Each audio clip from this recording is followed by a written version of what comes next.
welcome to the very first video in the series Q&A, Questions and Answers. My name is Dan Gibson, and today we want to examine a question that viewers have asked about the Romans. If, as I suggest, Petra is the original holy city of Islam, then it is much closer to the Roman army. Indeed, it's in the Roman territory. So why do we not hear about the Romans earlier? Why doesn't the Roman army interfere earlier on in the process? It's a good question, and I've been investigating it for a number of months now, collecting some different materials. Some of the books, just to give you an example of what I go through, The Byzantine Wars by John Halden. It's a very good book. Ordered that and got it. Someone suggested I get this one, the Osprey book, Yarmouk, AD 636, by David Nicole. And actually, David Nicole writes a very good book there. A brand new book out, The Function of the Roman Army in Arabia Petrea, by Mariana Castro. Brand new book, just came out 2018. Very good book. Plus, I have in my electronic library, I have thousands and thousands of books. And so just to give you an example, Archeology of Jordan by Burton MacDonald and Russell Adams. I have Byzantium and the Arabs in the 5th century by Irfan Shahid, and books like that. Plus a lot of different academic papers that have been written, and I've downloaded them on the internet over the years. And so over 10,000 different sources that I can look at when I want to search a topic. When I looked up Muta, the battle, pages and pages of stuff come up where it's mentioned. So it was lots of resources to go through. So if Petra is the holy city of Islam, why weren't the Romans upset earlier? Here are 10 or 11 things to consider. First of all, Muhammad was a preacher, and he would have had the support of the Roman Byzantines as long as he preached monotheism to the polytheists. This is why when he was persecuted by the polytheists, his followers moved off to Abyssinia, which was also a Christian area, but it wasn't Byzantine, and so he found some support there. Muhammad later moved to Medina, that was in 622, where his main opponents were the Jews. Now, the Christians and the Jews did not get along. Tension was building in the Byzantine Empire. 8 years after Muhammad and his followers moved to Medina, the Byzantine Emperor, Heraclius, he decreed that all Jews must convert to Christianity. So you can see why Muhammad felt free to physically attack the Jews and put pressure on them, because the Jews had confronted him about his teaching and claiming that his teaching was not according to the Jewish scriptures. And at that point, Muhammad had not clashed with the Christians, so he clashed with the Jewish people there in Medina. Third point, the Byzantine Romans were at war with Persia in the east and the tribal people in the north. Their army was divided into multiple sections. Europe was a major struggle. The Slavs were pressing in from the northeast, so the Balkans were a major area of struggle. In the east, the Persian armies were continually attacking the armies coming in, 40,000 men at a time. In North Africa, there was also struggle. And so there was a struggle in Egypt between the Copts and the Byzantines. And so the Byzantines, they ruled with an iron fist in Egypt, and they taxed the Egyptians, and they taxed them, and they taxed them. So the Roman army was very busy, and Arabia wasn't on their minds. The Byzantine Romans, this number 4, paid support to Arab tribes in southern Syria and especially in Jordan to police the borders with Arabia. Hundreds of years earlier, the great Roman Empire had constructed forts and limes, these are walls along this area, and roads through this area. And so those forts were utilized by the local Arab tribes who defended the southern border of the Byzantine Roman Empire, so the army could be somewhere else. Besides, other than intermittent raids, the tribes of Arabia had never launched a full-scale attack from Arabia into that area. There was also this is number 5, there was no well-defined border with Arabia. Remember, much of Arabia was occupied by nomadic tribes who were often raiding each other rather than attacking well-fortified defended positions. Hundreds of years earlier, the Romans had utilized the limes or the lines of defense, but now the area more had forts or castles, and they would go out from these points. Number 6, the Arabs were known as agriculturalists and merchants. Camels were used for moving goods. The tribes were poorly armed. This is why, at the Battle of Badr, the Quraysh asked the Romans for arms, swords, spears, shields, mail armor, and so forth, so they could defend themselves. The Battle of Badr is significant because those arms fell into the hands of the Muslims. I am sure this raised an alarm in the Byzantine world. Number 7, the Battle of Badr, as we had shown in video number 10 in the series Archaeology in Islam, it was fought north of Petra. This was a very daring raid deep into Byzantine territory, and it would have alarmed everyone. There was something different happening.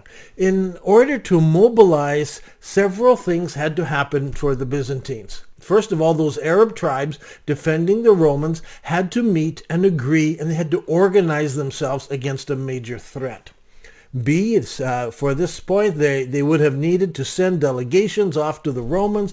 They would have had to work their way up the chain of command, up the hierarchy, to convince them that there was a growing threat in the south. Remember, the south had never risen, and so this is going to be a difficult task, and I'm sure that the Romans encouraged the Arab tribes to just deal with these bandits down from Medina. They're attacking around Medina. You deal with them. So first in 625, a small Arab army left the Petra region, which was called Mecca in the records. You'll see this in video number 5, and that is called the Battle of Uhud. And so the first battle that takes place. Then next in 627, the Arab armies march again out, reaching Medina, but this time Muhammad and his men have dug a ditch across the northern part of the city, defending it against the Romans who are coming down from the south. They're not called Romans; they're simply called the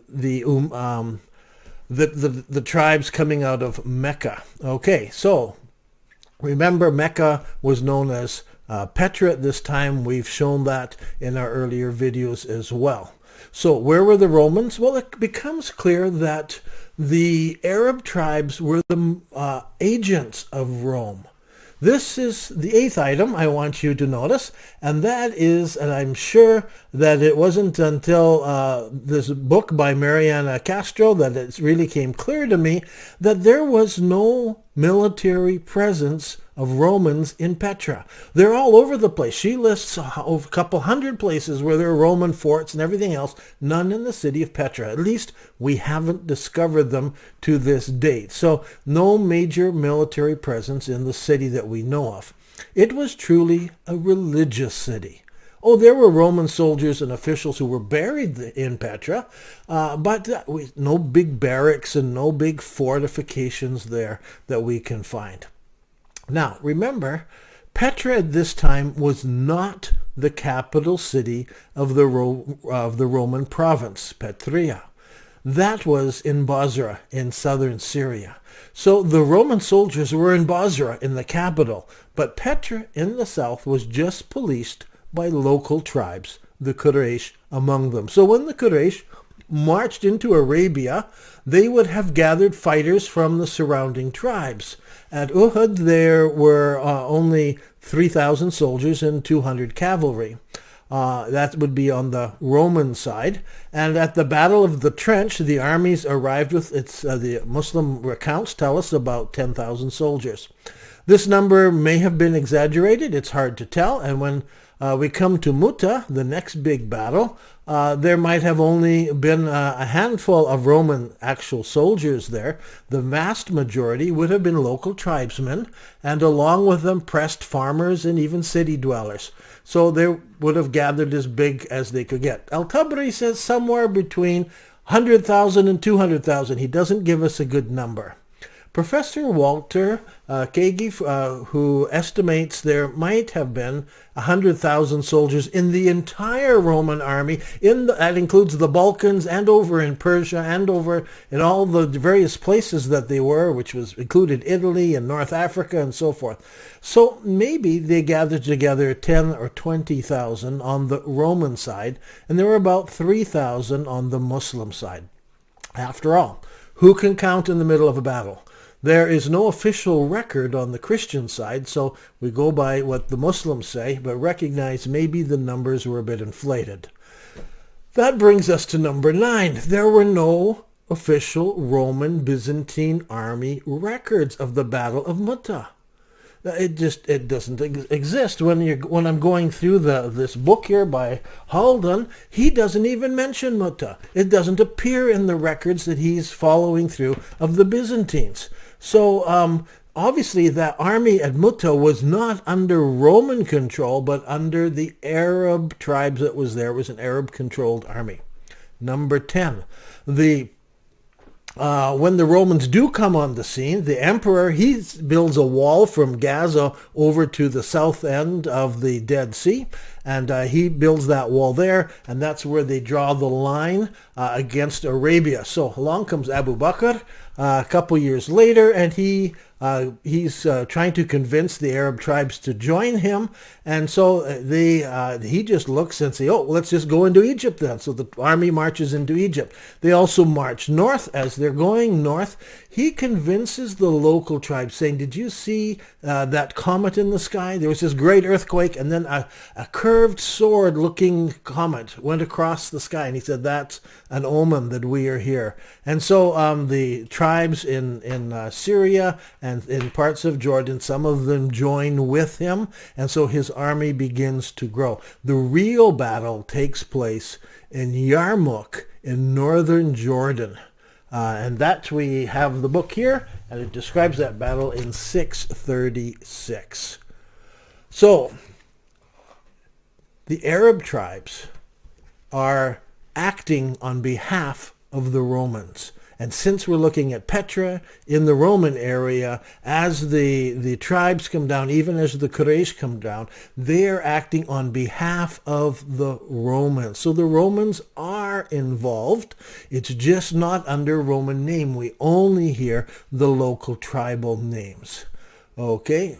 And they're the Byzantines. Their armies are far away. They're spread thin all around the empire. So, if we consider Petra as the original holy city of Islam, history makes even more sense if we're talking about Petra. The Roman Byzantine history fits the Petra story better than it fits the Mecca story in Arabia. Now, one more thing, just to note that the Bedouin of Arabia developed something new just at the coming of Islam. Originally, the Arabs in Arabia used camels for carrying trade items. They didn't ride their camels. They walked beside the camels. The camels carried these burdens. But eventually, the so-called Southern Arabian saddle was replaced by a saddle with a wooden frame. And this wooden frame could be put onto the top of the hump, not on the back side of it, and that would give an effective platform from which soldiers could fight. This meant that the new Muslim armies could move quickly through the desert. The Byzantine army marched on its feet. It was supported by a small number of cavalry, but it was infantry. They moved slowly. The Arabs, on the other hand, were all mounted. They could move quickly, maneuver around armies. They could fight a totally different kind of battle than what the Byzantine foot soldiers were used to. This upset the balance of power in the Middle East, and the Roman army struggled to resist this new kind of warfare. They did a good job, but in the end, the Muslims swept across the desert much faster than the slow-moving foot soldiers of the Romans.